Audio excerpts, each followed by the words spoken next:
Good morning, Justice. It is Monday. I hope you guys had a good weekend, and I'd like to talk about something that will end up being, I think this will be a series of questions, actually, but we won't do them all at the same time. We don't want to get, obnoxiously the same, especially not this early on. But as a question, I'd like to start asking, can we learn things from other cultures? And the answer is obviously going to be yes, but the question is, what sorts of things can we learn? I'm actually going to do a larger video about this later, but I'd like to know what you think when it comes to Japan and teaching responsibility to children, right? Because here in America, responsibility is typically understood as being a thing that is taught by your family. Very rarely do you get do you really get people understanding that responsibility can come from a teacher at school. But it's not like we go out of the way to make sure that they're responsible. Maybe study skills. Maybe. Some places do that in advisory halls, and some places don't. A lot of high schools don't have advisories, or if they do, it's a once weekly thing. Or if they do, like at ours, our advisory was just once every time they had to tell us something strange about scheduling, or if there was going to be some interruption during the week. Other than that, or if it was testing. But other than that, most people don't really tend to get taught moral or life lessons from school. That's typically understood to be a thing you get from books or a thing you get from your family. And outside of that, it's not really seen as the teacher's duty to do this. That is not the case in Japan. They have a philosophy behind this. It's manners before knowledge. It's a very weird way of approaching pedagogy, but it's kind of a little bit like, do you remember the bit in Kingsman where it's manners maketh man? It's the idea that in order to learn successfully and to be able to apply these rules in your life, you must first start by just being a better person, right? They teach kids things, starting from the beginning of school to about grade 4, they just teach kids, for the most part, other than basic math skills and basic arithmetic and the basics you'd expect near that era, they expect to teach kids how to respect one another, respecting their community, respecting nature, and respecting the world around them, how to know their community, how to talk to other people, just talking about other people. They have kids doing these little speeches, talking about how much they love their school, they're talking about how much they love their community, or how much or friends they had that week, or maybe just different things in general, typically pretty respectful topics.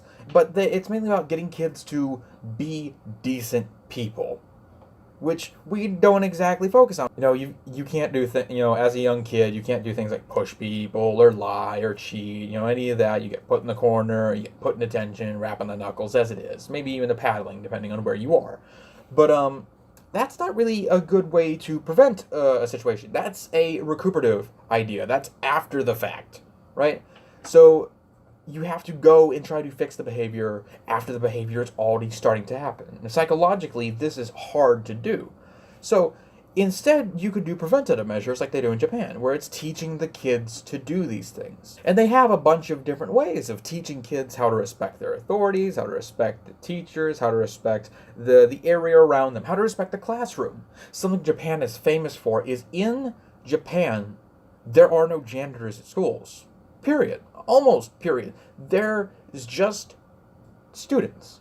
Once or twice a week, sometimes at the end of the day, depending on what the task is, every student is expected to help clean, right? The younger kids may do things like help sweep off or sponge off the floors, depending on what kind of floor it is, while the older students may be expected to do things like cleaning out the toilets at the end of the week, or even further, the much older kids might be expected to do things like pressure washing some part of the building, right? Obviously not every day, just occasionally. A pressure wash would definitely be like a once per trimester or whatnot. Okay, and they split their schools into trimesters, but we're talking about that later.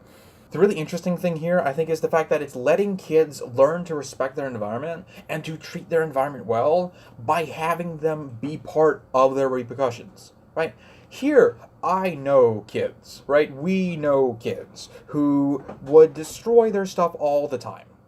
I mean, think about how many times people tore down that divider of the urinals in the bathrooms, right?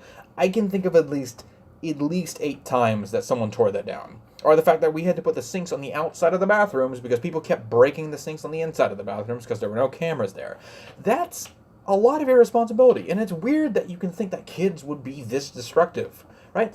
But if you make it so that the kids have to deal with their own repercussions, they respect their environment. I especially believe that this would help prevent things like, for instance, littering. I cannot tell you how many times you go down any road or any path here, and it's nothing but litter, right? Which drives my little inner Boy Scout crazy. But there's just so much trash. People don't care about their environment. But this is one of those ways you can help people do that.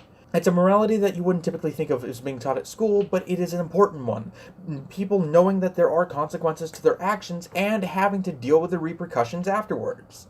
That sounds fantastic, but we don't do it. There's at least one thing against this. You shouldn't be teaching morality through schools. That's a weird government oversight. It's too much. But that's not even remotely close to current public policy. I mean, think about the DARE program. Think about Say No to Drugs, right? Think about all the abstinence-only programs there are across the state. And mind you, programs, I mean legal limitations, but we'll get into that later. We have proven time and time again that we are perfectly fine with teaching morality, but the idea of teaching morality through work somehow just doesn't seem right to us for whatever reason. There are several places that do it, but for the most part, they're charter schools. For instance, there's this charter school in California, not California, it's in Phoenix, Oregon, that they do it so that the students 6th to 12th, either once or twice a week, just go and clean. And that sounds fantastic. There's no janitors, they just clean. And I know what you're thinking. Oh, come on, Newt Gingrich, that's just a money-saving policy and it's totally unethical. No. I mean, it sounds like one, and yes, it does save money, and mind you, it's not like our education program doesn't need the money, but that's not my point here. The point is what it teaches kids. It teaches us to be better people. It teaches us to be able to be better citizens, to be better fellow neighbors to each other, to be better people to everyone. And that's why I think we should do it. That's, I think, the end of my first question of what we can learn from other cultures. I think we can learn how Japan teaches respect to its kids in its schools. I would love to hear from you, Justice, and what ideas you want to bring to the table. But I would also like to hear from you guys there at home. If you have opinions on this too, if you would like to have an opinion on this too, if you have an idea, maybe someone else does it better than Japan does, or maybe what Japan's doing is wrong and I'm missing a point here. I'd love to hear that. Please leave those comments in the description below or on the Reddit page, which will be linked in the description as well. Anyway, thank you guys for watching and see you, Justice, on Thursday.